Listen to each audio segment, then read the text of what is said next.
tubes whilst we're waiting. Cole Palmer. I've got a theory on Cole Palmer. Not only, I think he knows, because his interviews, he's just like really just monosyllabic. I think Cole Palmer just knows he's the best. I think we're looking at someone who's better than Messi. I think we're going to win the league, tubes. Fuck. Why did Man City get rid of him? I don't know. Why did they get rid of him? Human. Yeah. I mean, was it for like financial fair play reasons or something like that? Come on, play. Everyone, admit it. Chelsea are going to win the league. We've got Cole Palmer. He's the best player in the world. Jadon Sancho. Vicky Van der Ven. Let's start this show.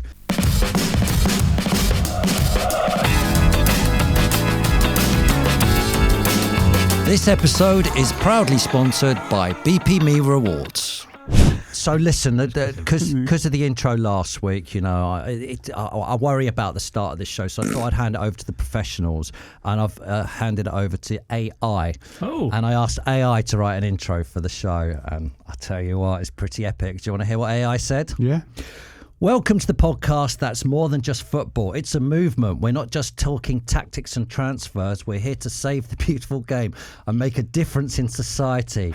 This is the show for the fans, by the fans, uniting football lovers from every corner of the world. We tackle the issues on and off the pitch from grassroots to the global stage, all while using the power of the game to inspire change. Whether you're here for the passion, the politics or the players, this is your show. Welcome to the revolution in football. Welcome to Soccer A to Z, the AZ.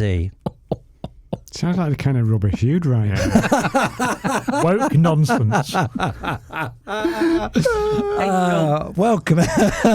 Game has gone. Oh, that's the best interview ever. Thank you, AI, for writing that for us. Why didn't you get an AI voice to read it out and record it?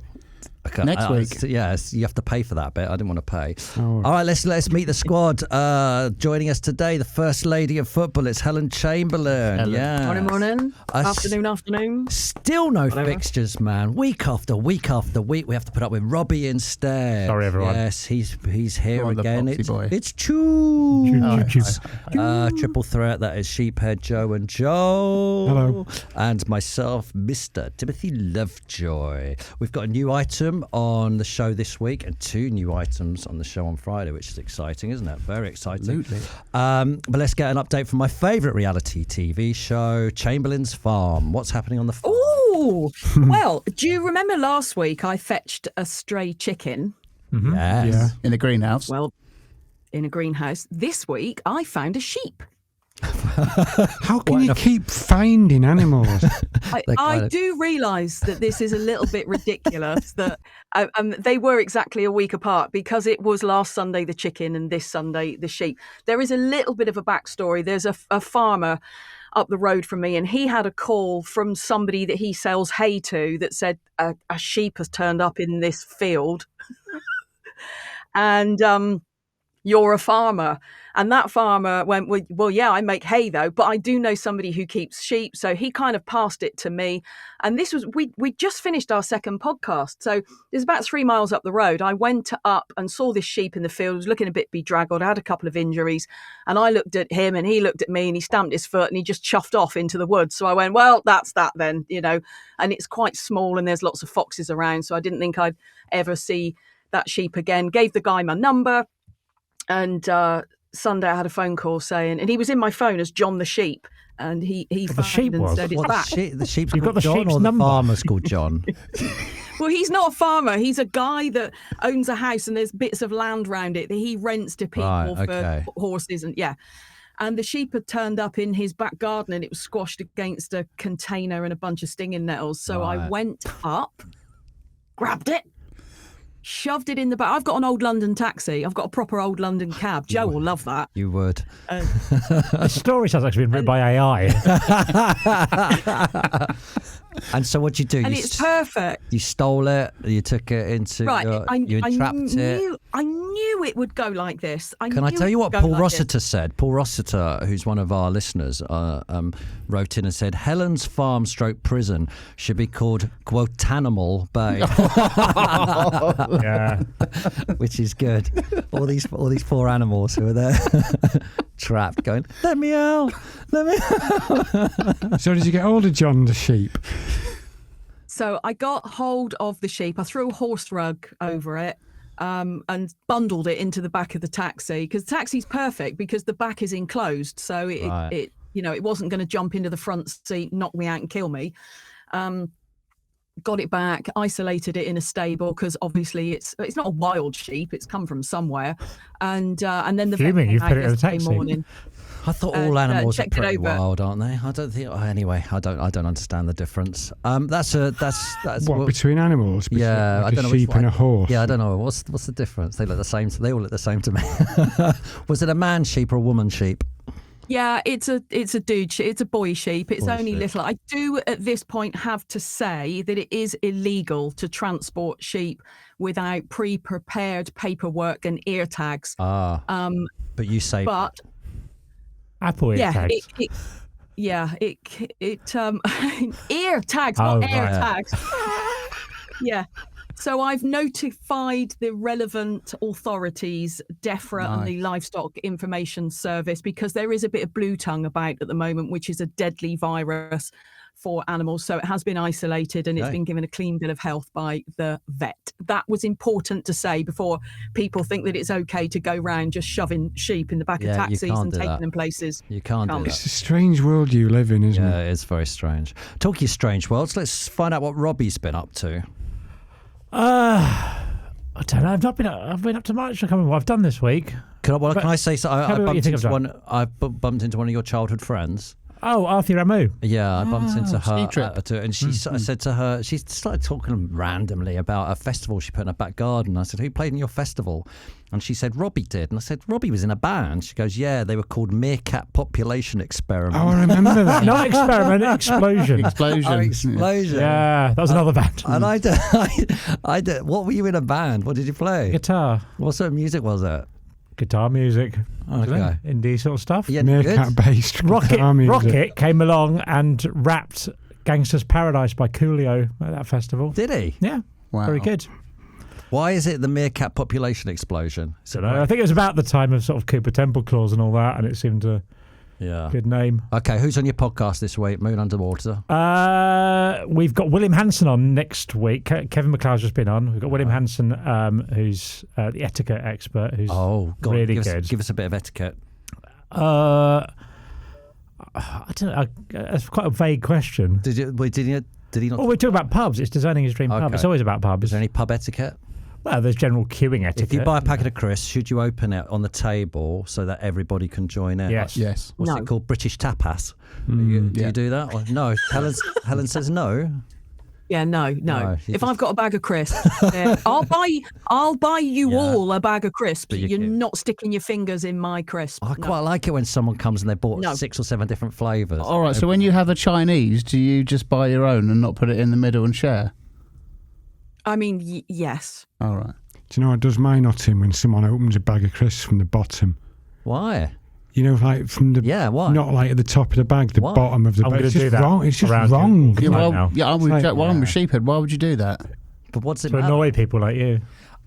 Tubes, what have you been up to this week? I went to Portugal, Tim. Why? Because the weather here is absolutely pony a boa. So I had to get away from it, the rain. Because filming golf, if you're filming golf in England during the winter, it's not fun. So we went to Portugal, and this week we've got a goalkeeper special. Golf Life, by the way, YouTube, very popular. Thank you, sir. Goalkeeper special. Yeah, so tomorrow we've got Mads Hermansson, Leicester's keeper, with Ben Foster against me and Ange. And then on Thursday we've got Jimmy Bullard versus Jason Steele, the Brighton goalkeeper. So you flying these people out for it? No. I've been to Portugal. This is what I'm doing this week. Oh, right. Yeah. I thought you were flying goalkeepers around the country. Were you playing golf with anybody or just yourself in Portugal? Just me and Ange. Really? Yeah. Did little matches against each other. So flash. Yeah. Is that for the channel, though? That's for the channel. Oh, okay. Yeah. All right. So, yeah, good stuff. Joe, what you been up to? No, I had a great week, really, to be fair. Got flooded downstairs with all the rain. Oh. Got a big tax bill. And went to a funeral yesterday. So I've had better weeks, really. Sorry to hear that, mate. Let's pull the show down a bit, isn't it?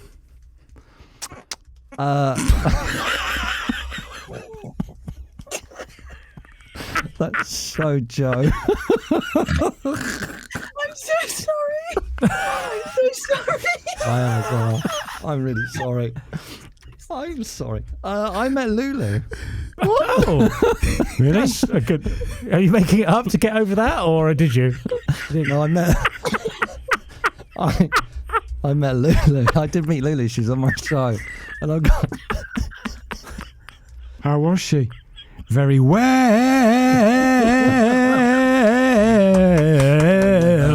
Very good.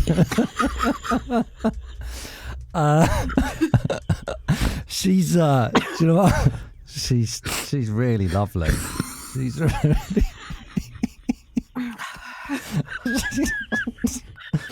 She was great. She was really nice. Do you know when you meet people who are just that ridiculous? Stop it. Everyone stop laughing now.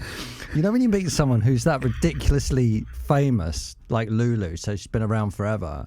And I just walked into her dressing room in the morning and said hello to her, and she's just the nicest, warmest, loveliest person.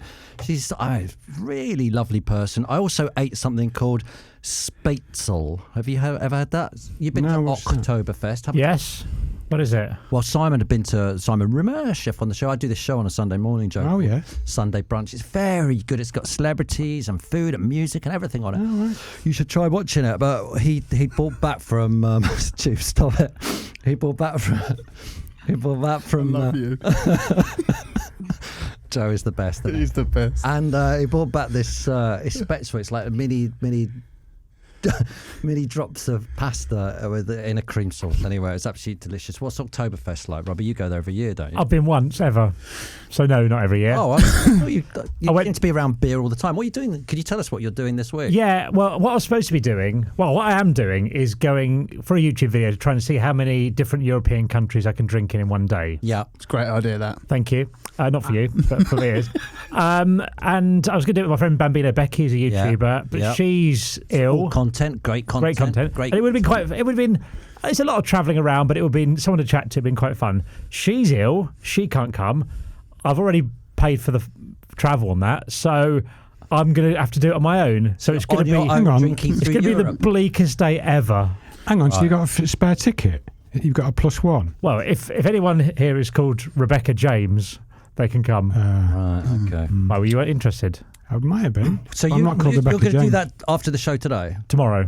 Okay, so you can update us next week how you get on. Okay, listen, we're 1 month in, I believe, to this show, so I thought we'd do our 1 month appraisal. We said we would carry on doing it if we were enjoying it. So first of all, is everyone enjoying it? Yes, very much so. I'm having a lovely time. Helen?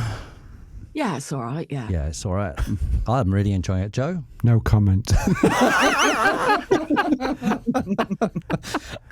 You three, by the way, have done no promo at all, zero zilch, whereas me and Ms. Chamberlain have been peddling our wares everywhere, promoting the hell out of this. I had you on Golf Life, and we talked about it in depth. Yeah, but that is promo. But you asked me to go on Golf Life before you knew about that. It is promo. Yeah, so I've done a bit of promo. And I said yes, and then said, well, let's all right. Okay. I mentioned it in an Instagram story last week. Yeah. Oh, well done. Well done, you all. Sheephead. Told some bloke in the shop I'm doing it. Thank you. Some woman in Jarrell's department store, which is like the Norwich version of John Lewis, who works there. I think she's called Joanne. She's going on holiday and she said she's going to save up all the episodes to listen to. Oh, that's brilliant. Yeah, what if she doesn't like it? I'll let you know if I hear the ratings are healthy, guys. Brilliant. I hear they're healthy. I don't look at ratings because I'm an artist and I don't believe in that stuff. Chris Evans actually told me when we were all working on Soccer AM never to look at ratings, look at advertisers. Because if people are advertising on a show, it means because advertisers know, you see, they know what's right. So when you look at a show, look who's advertising it. And on that point, I'd like to thank BP Me Rewards for sponsoring us. Thank you very much. What mark should we give the show out of 10 at the moment? Go on, Helen. 7. I've got a confession to make, Tim. What? I accidentally gave this podcast a 1-star review. Oh. Why?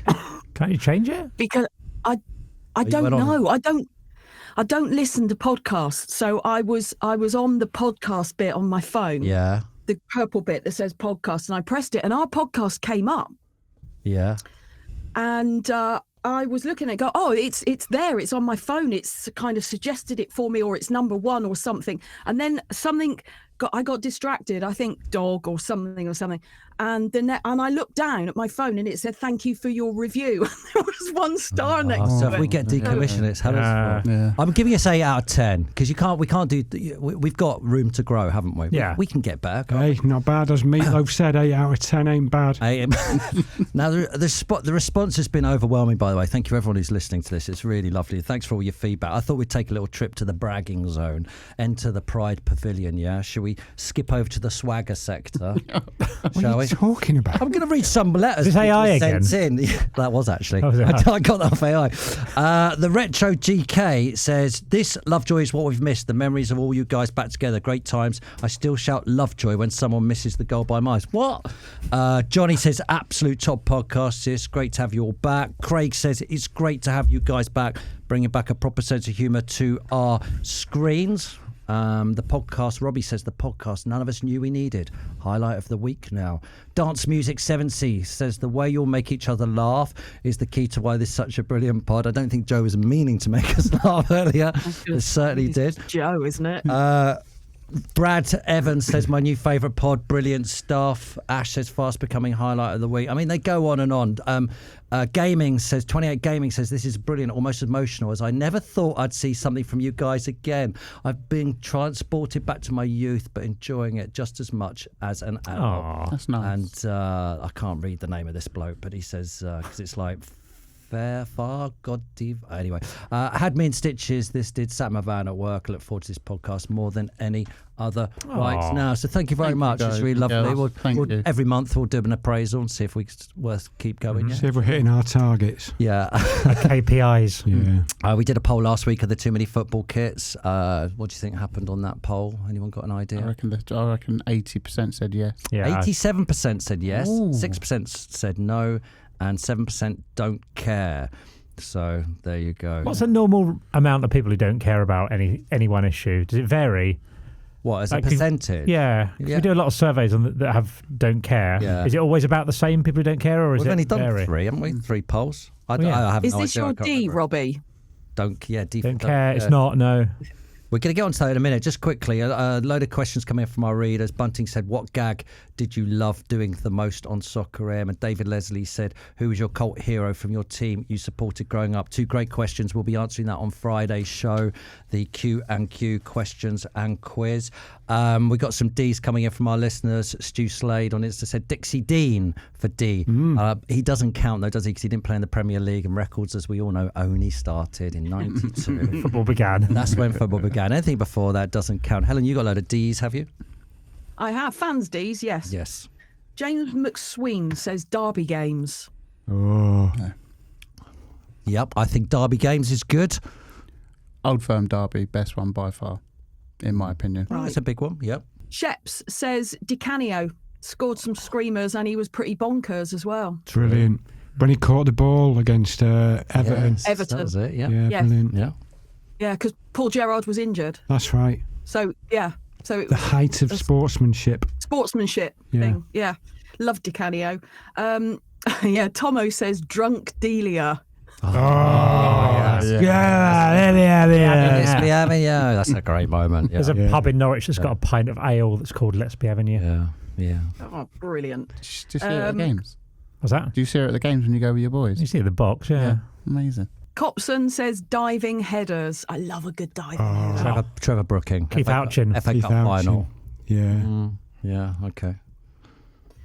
And Pete says Dion Dublin's Doob. The triple thing. That thing he plays. Yeah, that's fun. Whatever happened to that? Yeah. Paul Source says diving. And even though I love my pundits, I think we'd better just quickly talk about diving. I do love them, but I think it's their fault that we've got too much diving. I don't think it's clever.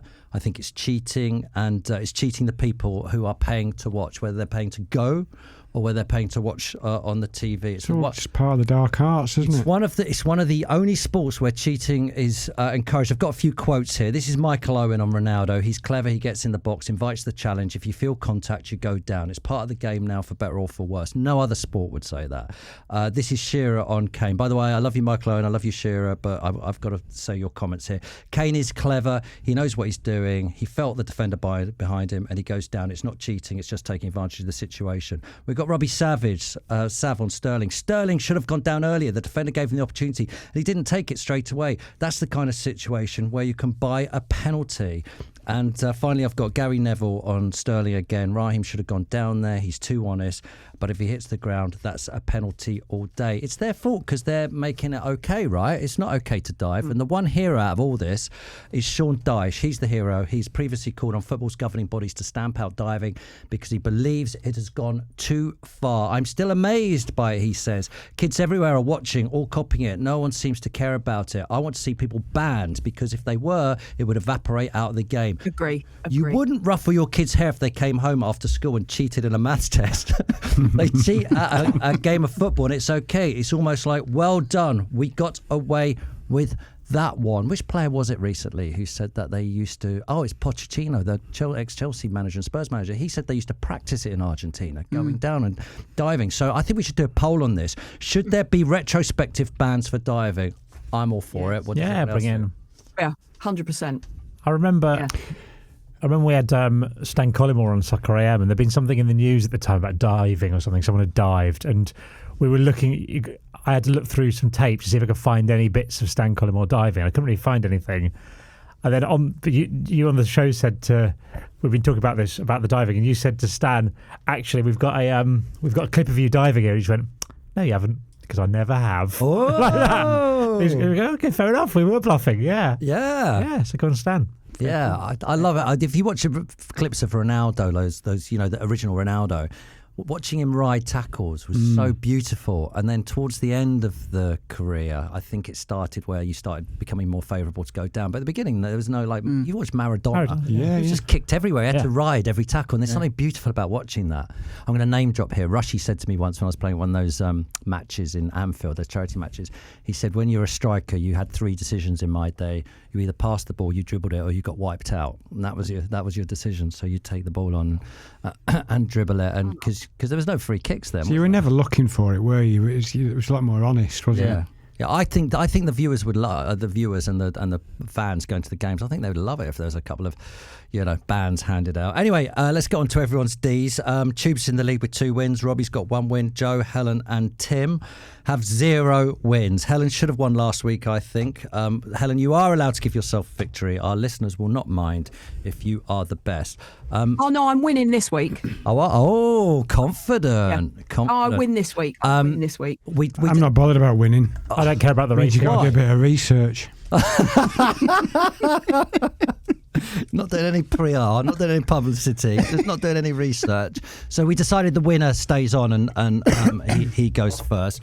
I brought you in that because you're the winner. Oh wow! Okay, now I want to win. Wow, this is massive. So I've bought Tubes in a crown. There we go. So he can he can wear that. Whoever wins can wear the crown. For the, that's solid gold. Just whilst he does his D. So you have to go to. Well, we could post a picture of that on hold on, I'll take a picture. You've got it backwards though, by the way. Turn it round. Yeah. Yeah. Yeah. Okay. What's your D? Right. So my D this week is obviously last week I told you the amazing news that I'm going to become a dad. Yay! Come on. But it got me thinking about dads in football, and there's quite a lot. And I want to ask you, legends, who you think is the best father and son combo in football. I'm going to give you a few now. Iain Wright, obviously with Sean Wright, Phillips Bradley, Patrick Kluivert and Justin Kluivert, Paul Ince, Tom Ince, Johan Cruyff, Jordi Cruyff, Steve Bruce, Alex Bruce, the Schmeichels, the 2 Rams, and Haaland and Erling Haaland, and Paolo Maldini, Daniel Maldini. And his dad, Cesare, he got the granddad. Yeah, exactly, all 3 of them. Cesare Maldini. Yeah. So, and also... Good Johnson. Arna and Ida actually played together. Estonia, 24th of April, 1996. Great knowledge. Didn't Ida come on for his dad, I think, in that game? What about Cruyff, Jordi Cruyff? Yeah, Jordi Cruyff. Did you mention that? Yeah. It's on my little list. Yeah. And a little trait thing, apart from Erling Haaland, the dads are all better. Redknapp. Jordi Cruyff might be a bit of a bold claim there. No, the dad. Oh, that's right. Yeah. Like Joe's claiming you're the. Oh, hold on. Idika Johnson's one of the best players I've ever seen in my life. Yeah. I don't know what his dad was like, though. Do you? No, not really. Yeah. I've no idea. Erling Haaland, obviously, is better than better than his dad. True. But apart from that, I don't think there's Frank Lampard was better than his dad. Do we know? Yeah, but then is he though? Yeah, he got 100 caps for England, Yes, didn't he? Yeah. I would say that makes you a better player than your dad. There's Iain and Mike Walker as well, but I don't know how you'd compare those. Yeah. One being a goalkeeper and one being an outfield player. So I think we'd have to do it on caps. I think that's the way Joe's done it, is on caps. Yeah. But I'm thinking the best there. Anyway, it's the Schmeichels. Yeah, the Schmeichels. I would. Yeah, on a par, really. Premier League winners. Yeah. FA Cup. Yeah. Casper Schmeichel's just broken a record somewhere, hasn't he? I can't remember what it is though, so I wish I hadn't brought it up. Peter won the Champions League, didn't he? That makes him better. Casper hasn't done that. But as a combo, I reckon they're the best. Yeah. Best consistent quality. That's a great deal. That's nowhere near a win that today. And it's straight on to Ms. Helen Chamberlain, First Lady of Football. I did think of a cracking D a couple of days ago that if I definitely didn't have this week's winning D, like 100% got this week's winner, I would have brought you the dubious goals panel. Oh, yeah, that's good. That's very good. It's good, but the thing is there's no discussion about the dubious goals panel because it's made up of 3 people that you're not allowed to know who they are. In case of influence, they meet, I think, 3 or 4 times a year to discuss dubious goals. Yeah. The end. So I can't believe I got to nab this one. Dance off. Very good. Yeah, very good. Yeah, but you never did it. You never actually competed, though, did you?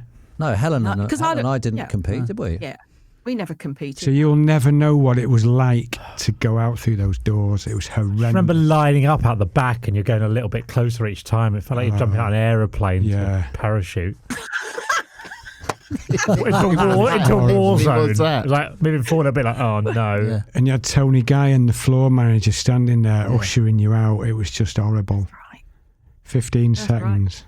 I used to try and pretend to be a rapper for years and years and years on Soccer AM, which is quite embarrassing. Yeah. But that 15 seconds of going out there and dancing was horrific. I remember one year thinking I'm going to think of something to do, and I thought I'm going to do like a knee slide or something. So I thought that. Then I suddenly thought, oh, I did it, and I'm like, I got like another 10 seconds. Yeah. Sorry, go on, Hells. Yeah, no, this was the thing is watching it because for anybody who's everybody knows everybody who's listening to this, the Soccer A to Z podcast knows the Soccer AM dance-off. And it was 15 seconds now for a freestyling for every crew member. Now, as an observer of this, I would watch the people who would come out with no clue what they were going to do, panic, do a thing, and then try to back off and realise that they still had 10 seconds to go. Yeah. They'd used 5 of their 15 seconds and didn't know what else to do. And for us watching, it was absolutely brilliant. There was only one rule, though, one proviso, and that was no novelty dancing. Yeah. That was it. And that just got eroded over time. And people were coming out doing sprinklers and forward rolls and all sorts of stuff. And it just made a mockery of the competition. So the whole idea came about because I remember it. Like, it kind of feels like, I remember there being a lot of dancing shows on TV and thinking people really like watching people dance, and I thought, wouldn't it be great if the crew danced? And that feels like kind of slightly bullying, but it wasn't. That was not the intention. Don't look at me like that. The intention was people like watching dance, but I remember saying to you all, please, no novelty, because the novelty dancing is boring, right? Like, everyone coming out and doing Ricky Gervais or whatever.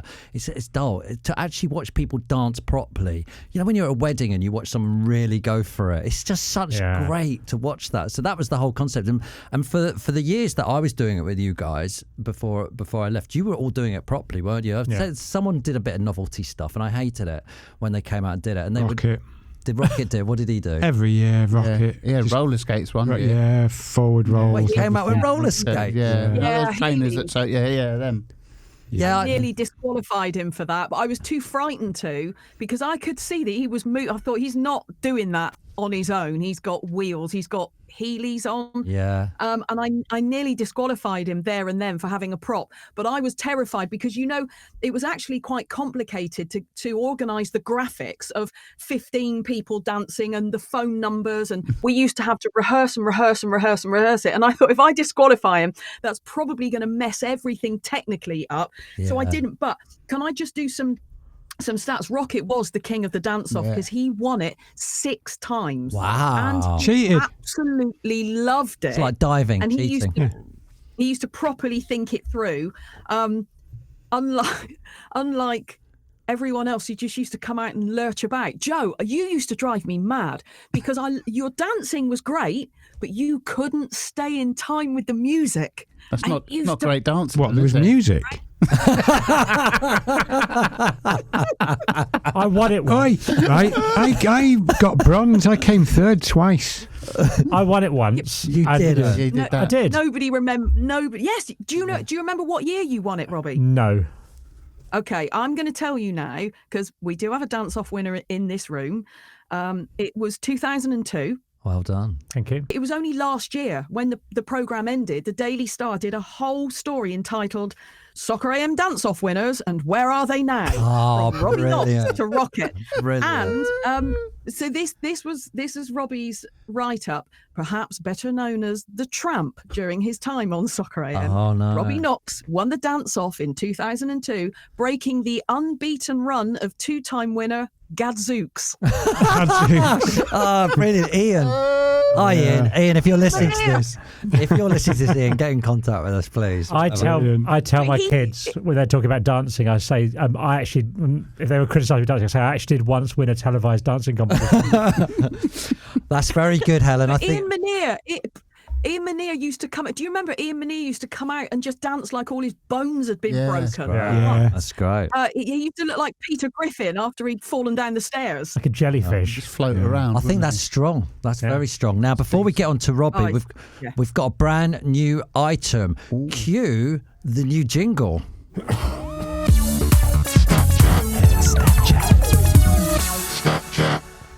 What just happened? It's good, eh?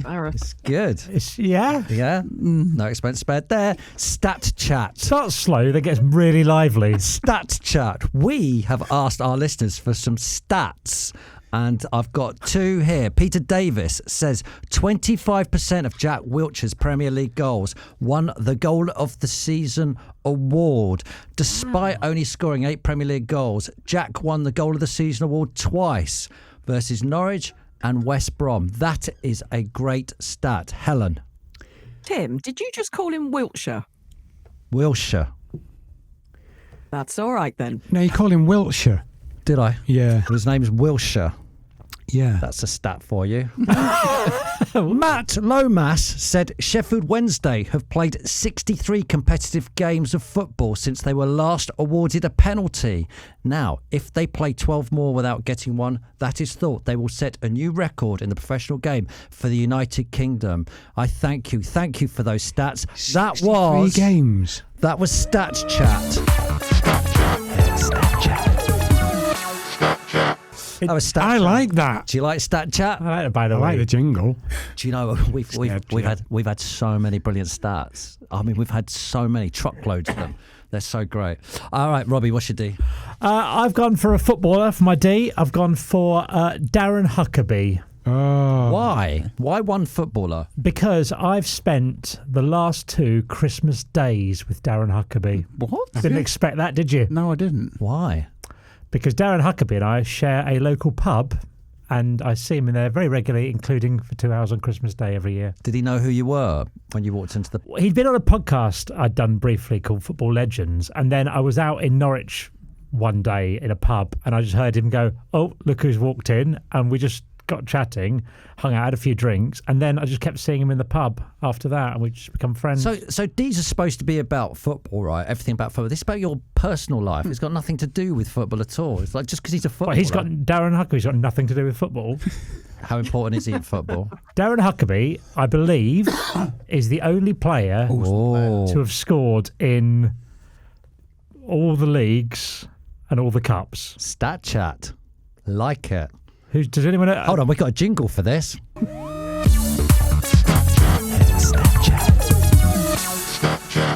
that chap? I can't remember what it is, but he's scored in every one of the leagues, every one of the cups. If you know Darren Huckerby well, I've got a quiz for you. Should we do a Darren Huckerby quiz? Yes.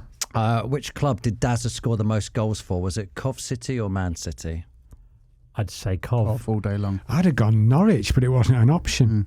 It's Coventry, 34, City only 22. Dazza finished his career in the MLS, but which club was it? If you know Darren Huckerby, which one was it? It's San Jose Earthquakes, I think. That's good. Well, he does know him. That's class. He played for 9 teams. Name them. Well, all of them? Yeah, there's only 9. Norwich. Hold on, I've got a pen to do. Yeah, Norwich is good, yeah. San Jose Earthquakes. San Jose Earthquakes. Yeah. Man City. Yeah. Coventry. Yeah. Nottingham Forest. Yeah. Lincoln. Yeah. God, you know him well. 3 more. Is Wolves one? Nah. No. I think I might be out. Newcastle, Millwall, Newcastle, and Leeds. Yeah. Oh, Leeds, yeah. So that's never going to win, is it? Yeah. Well, I accept your criticism of, like, do I really know him? You're saying that.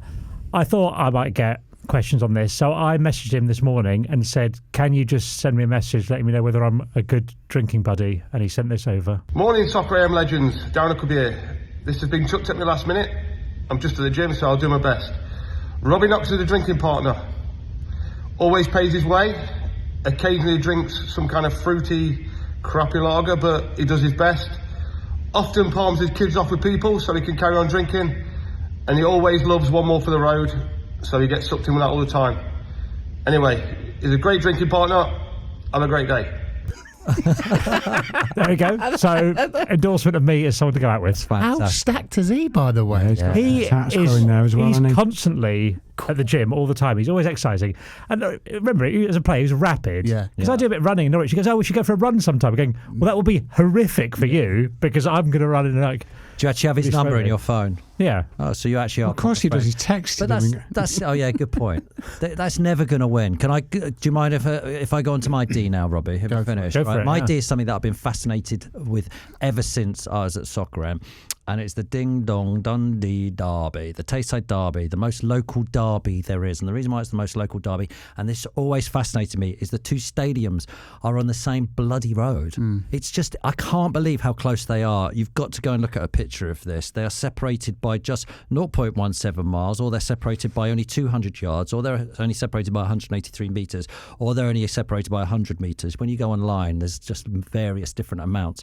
We actually contacted both clubs to see how far they were separated, and Dundee FC got back to us and said the actual distance is 183 metres between the 2 stadiums. Wow. So I'll tell you a couple of facts quickly about Dundee. Fascinates me massively. They've only got a population of 150,000. It's the oldest city in Scotland, known for making what? Marmalade. Jute. Marmalade. Cake.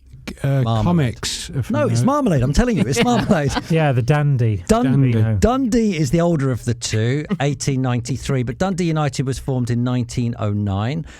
Dundee play in blue, Dens Park, 12,000. Dundee United play in orange, Tannadice, 14,000. So pretty similar, aren't they? Dundee United 5th in the league at the moment, Dundee 8th. Dundee are known as the Dark Blues or the D. Dundee United are known as the Terriers, Tangerines and the Arabs. Do you remember that? Yeah. I think they've dropped the Arabs bit now, but I looked up with the Arabs. Arab legend goes that Dundee United came by the Arab nickname when thawing a frozen pitch in the 60s, a hastily borrowed road repair tar burner proved so effective it burned off all the grass, and the match went ahead, and they played on a surface of mainly sand, and the match report went, they took to it like Arabs, and that's why they decided it's not very PC, is it? Yeah. No. So head to head they played each other 172 times, United winning 82, Dundee United winning 81, compared to Dundee's 49. A total of 42 matches have ended in a stalemate. Now, because I wanted to win today's D's, I thought, I wonder what it's actually like in Dundee. No one's ever been to Dundee. Have you been to Dundee, Robbie? Yeah. Have you been to Dundee, Joe? Yeah.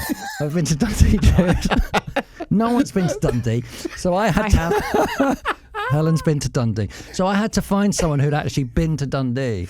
And this man actually formed a band in Dundee. I think we can be joined now by Gary Lightbody. Good morning, Gary. Hello, everybody. Hi, Gary. Hello. Snow Patrol's Gary Lightbody is here. Snow Patrol was actually formed in Dundee, wasn't it? Yes, we formed in Dundee 30 years ago and 1 day ago. It was 1994, and it was the 30th of September, my second day at Dundee University. Wow. The anniversary. Thank you very much. Before we talk about Snow Patrol, the football and everything, what is Dundee like as a city, the oldest city in Scotland apparently? What is it like there? It's an amazing place. I had so much fun there. But playing football there, you play down at Riverside Park, and the wind is so strong coming off the Tay that if you're I was a goalkeeper. If you're trying to kick the ball out from one direction, it's coming back, boomeranging back into your face. And if you try and kick the ball from the other direction, you've kicked it into the next field. So you have to get the radar quite right on that one. So it is the windiest. It's the windiest field I've ever played on. I don't remember. You used to come on Soccer M and talk about Dundee and Dundee United, I believe, or being in Dundee. I can't remember. Did you have a preference for one or the other? And how did you make up your mind? What did you do when you were there? So I met Tom Simpson, who ended up in Snow Patrol. He was in Snow Patrol for 17 years when I was in Dundee. He's a local lad, supported Dundee all his life, and he started bringing me along the Dens.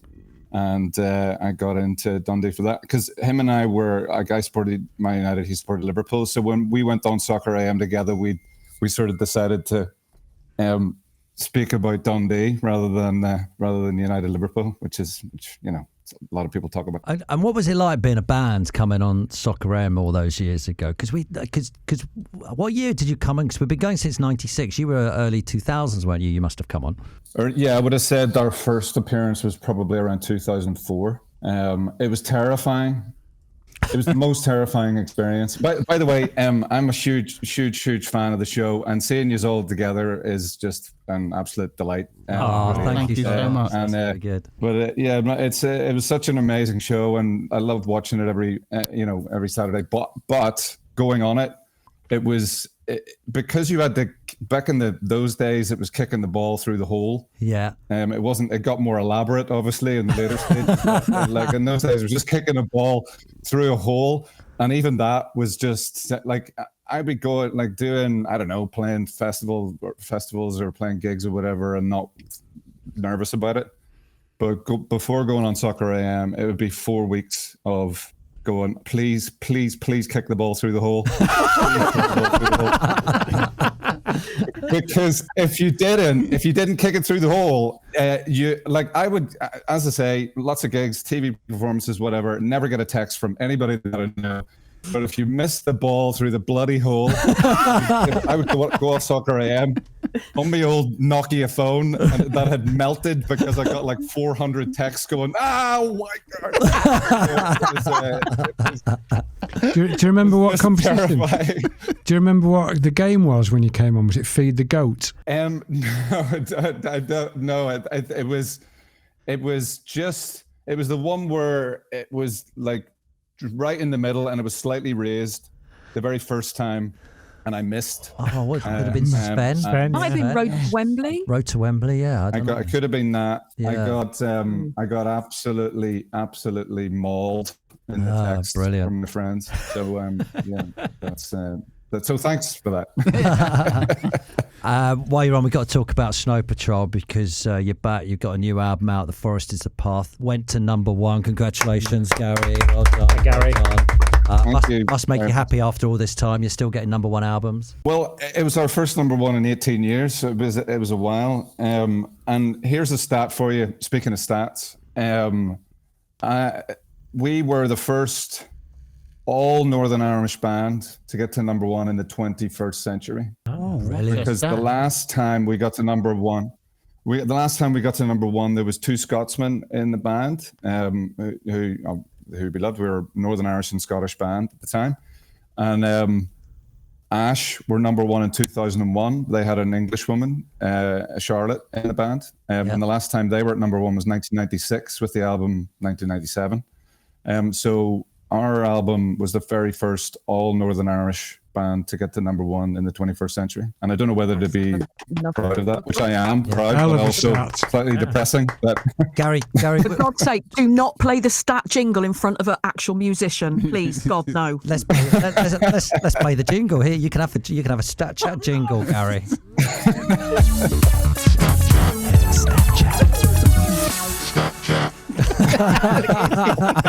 Gary was giving it big lit.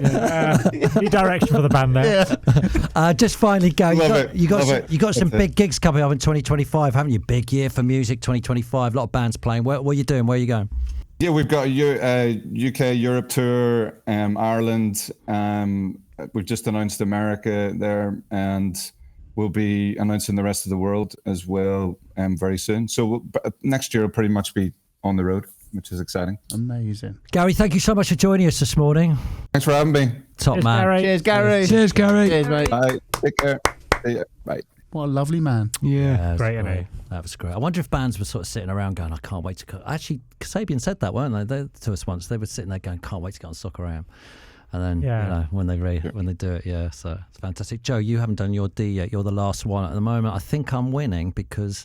Well, there's no point in me doing it, is there? It's a bit of a rigged vote, really, this one, isn't it? Well, I'm not voting. Right. Helen's voting. Okay, all right. Well, it actually kind of ties in with you talking about Darren Huckerby earlier, Robbie, because I just feel that with the game getting a lot more kind of possession-based... This is going to be good. Yeah. And it's all very tactical now, isn't it? Yes. Tactical masterclasses, these stalemates and whatnot. I think we're starting to see the demise of the dribbler. D for dribbler. D for dribbler. Mm-hmm. These players that get the crowd on their feet. Grealish. I love brilliant at Villa. Doesn't really dribble anymore. No, he was great at Villa. But now he's got to fit into a system, hasn't he, where he just sort of hangs out on the sort of left-hand side and draws fouls. Whereas, like, you get players like Ryan Giggs, Diddy David Lee at Bolton, Darren Huckerby, these players. Eden Hazard, Chris Waddle. I always remember Chris Waddle saying, it was brilliant when he was at Wednesday. When he picked up the ball out wide, he could hear all the seats snap back as everyone got up. And that's just brilliant. That's just football, isn't it? When you hear that kind of thing and everyone gets on their feet and watches. I think these players are starting to die out a little bit because it's like... It's a lot more fast passing, isn't it? Yeah, you let the ball do the work, and it's almost like it's a fear of giving up possession. Yeah. A dribbler, he's a bit of a risk. Mickey van der Ven. Yeah, Mickey van der Ven likes to dribble. And Jadon Sancho, since joining Chelsea, is the first player I've seen since Eden Hazard who's got it and just literally runs at defenders not coming back. It's great to see, isn't it? It's great to see. It's brilliant to see. Kinky Kid Cladson. Yeah, Georgie King-Cladson. Remember that goal when He just used to... He never passed, didn't he? I mean, it's all right watching it in professional football. It's a nightmare if you're playing amateur football and you've got one of those guys on your team, haven't you? Bit greedy. Do you know what? The other day when I went to see non-league football, I mentioned this on the podcast, they're playing Pep-style one-touch football. This was Sutton United versus Ebbsfleet. They're playing the ball on the deck and passing around. There didn't seem to be much dribbling going on, if I'm really honest with you. It's the Man City-style football. Is that what you think, Helen, down there in the lower divisions? Is that what's happening? Yeah. There's an awful lot of panic. What, hoof it? Yeah. I took my boyfriend's season ticket holder at Tottenham, Moussa Dembele, by the way. What a dribbler. Yeah. I think there's a crazy stat that he didn't get tackled for like 6 months or something. But yeah, so Pete's a season ticket holder at Tottenham. I take him to watch Torquay every now and again. And so we'll be on the attack and then it will fizzle out and he'll just go, he ran out of talent. Oh, out of talent. I'm not sure. When the match I watched, I thought they were really good. All of them had a great touch on the ball, I thought. So, anyway, that's good. Have you got any more to add to that, Joe? No. Okay. And I feel it's our really duty. Like that, I feel it. I'm not sure it's going to win. Helen's going to choose in a minute. I feel it's our duty to call out woke on this podcast. So far, first up saying Z instead of Z. One of our listeners called it out, quite rightly called it out for being woke nonsense. Then we got called out again for calling sheephead Joe instead of sheephead, as one of our listeners. Yeah, that is woke. Truly woke. And then HXB93 has written in today saying the fancy-dancy woke advertising hoardings these days is a big issue. What on earth does he mean? I don't know what he means. I'm calling it out as woke nonsense, but I have no idea what he means there. Do you? Does he mean the electronic? electronic? Yeah. Woke. When you said earlier, it is woke. When you said earlier that you shouldn't look at the ratings, you should look at the advertising. I think that works in football as well. You can tell where you are, one, by the quality of the advertising. Oh, right, yeah. Also, international football, you can tell whether you're the bigger country or not. Because if Scotland play Germany, you'll sometimes get adverts for like German companies on the advertising boards, even though it's in Glasgow. Yeah, because it's on the... That's why in League One and League Two you get like local golf centre advertised and stuff like that, or the local roofers, Tommy's tiles, and you get the split sides. You get the side that's not on TV has like the local accountants, and the other one's got Adidas, stuff like that. Right, before Helen chooses a winner on today's show, we've got a few, or at least one, what's wrong with football. Helen, you've got them, haven't you? Yeah, Connor Twigg, tiny shin pads. I like a tiny shin pad. No, I don't. That's nothing wrong with that. Do you think they should have no shin pads then? Just let them... No, tiny shin pads are great because I used to wear them when I was playing because it's easier to control the football. I never understood. Control it with your feet, not your shins. No. On your instep. I'm trying. If you're watching on YouTube, I'm showing. It's on your instep. Right. It's like when you get those shin pads with the things that go around your ankles. Yeah, protect your ankle. No, it's wrong. It's good for my game. No, Actually, totally wrong. Tubes is a very good footballer. Good player, by the way. He's very skillful. Yeah, I'm not sure. Small shin pads, is that what's wrong with football? Yeah, it's because people don't tackle anymore, is it? You know, you're not allowed to. It's up to the individual, isn't it? If you're happy to go out there with barely any shin pads, then it's up to you. Paul K, everyone covering their mouths while talking to someone, what the hell are they hiding? I get that, though, because every single part of the game is scrutinised to pieces. So if you just want to say something, I think they are hiding because people will start employing professional lip readers soon to analyse those parts of the games to see what everybody's saying. So, yeah, some things keep secret. I was doing the... Wales game, I can't remember who he played in the Nations League, was it a couple of weeks ago? And there was a cutaway of Kevin Ratcliffe and Ian Rush sitting there just chatting in the crowd watching, and they were chatting, and then all of a sudden you could lip read it. Kevin Ratcliffe turns to him and goes, "Right, I'm going for a wee." and he didn't say wee, but he got up and just walked off. It was brilliant. Did you leave that in the edit? That's got to make it. That's highlights. Right, I think we've come to the end of a show, which means Helen has to choose a winner. Who's going to wear the crown this week? I'm feeling good about it. I don't think... Are you? Oh, yeah, I think so. Dundee, Ding Dong Dundee Derby. I wouldn't... I mean, I can't imagine you letting Scotland down.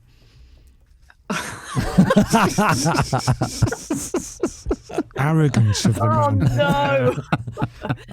Everyone in Scotland's thinking that's a good one. If you want to get the American audience, you need someone who's played for San Jose Earthquake. Oh, yeah, that's a good point. Yeah. Oh, no, you did bring Gary Lightbody on. So I mean, I thought I'd won. I thought, well, the dance off, you can't. There's no contest to the dance off. But I've got to say that Joe's dribbling, just making us all nostalgic for the old dribblers was. I mean, that was quite good. I hope that's a joke. There's no room for creativity here, is it? You just got to go route one. Who are you going for, Helen? Got to make your mind up. I win, dance off, I win. Oh, well done, Helen Chamberlain. Woo, woo, woo, woo, woo, woo. Justice. So it's only me and you, Joe, who've never won one. Can you give it to yourself? Of course you can. She's a judge. She's She's independent. Yeah. And also biased. It doesn't sit easy with me, actually, because I thought nothing can beat the dance off. It was so significant on Soccer Aim. It was so the thing that everybody looked forward to. Yeah, but it was the first show of the new year, wasn't it? Yeah. And I would say I think that's fair, even though I think mine was very good. All right, that's the end of this week's show. We will see you on Friday for the Q&Q questions and quiz. See you then. Bye. Bye.